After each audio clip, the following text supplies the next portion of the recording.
रहे हैं। और इस वक्त बड़ी खबर आपको बताते चले कि 11 बजे वजीर दाखिला अमित शाह पार्लियामेंट में बयान देने वाले हैं। कश्मीर की सूरत हाल पर बयान देंगे मरकजी वजीर दाखिला अमित शाह। तो इस वक्त की बड़ी खबर आपको बता रहे हैं, 11 बजे मरकजी वजीर दाखिला अमित शाह पार्लियामेंट में बयान देने वाले हैं। कश्मीर की ताजा सूरत हाल पर अमित शाह बयान देंगे। एक तरफ जहां दिल्ली में काबीना की मीटिंग जारी है, वहीं इस बीच खबर ये आ रही है कि मरकजी वजीर दाखिला अमित शाह पार्लियामेंट में बयान देंगे और ये बयान 11 बजे उनकी जानिब से दिया जाएगा।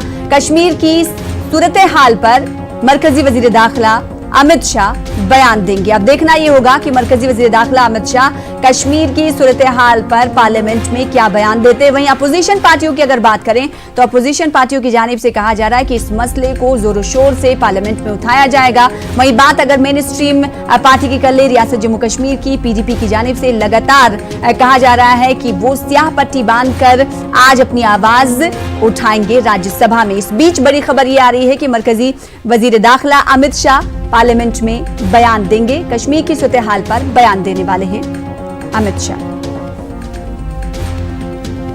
वहीं अगर बात जम्मू कश्मीर के सिचुएशन की हालात की कर लें तो वो संगीनी इख्तियार किए हुए हैं। अगर बात उधमपुर की कर लें तो वहां की क्या कुछ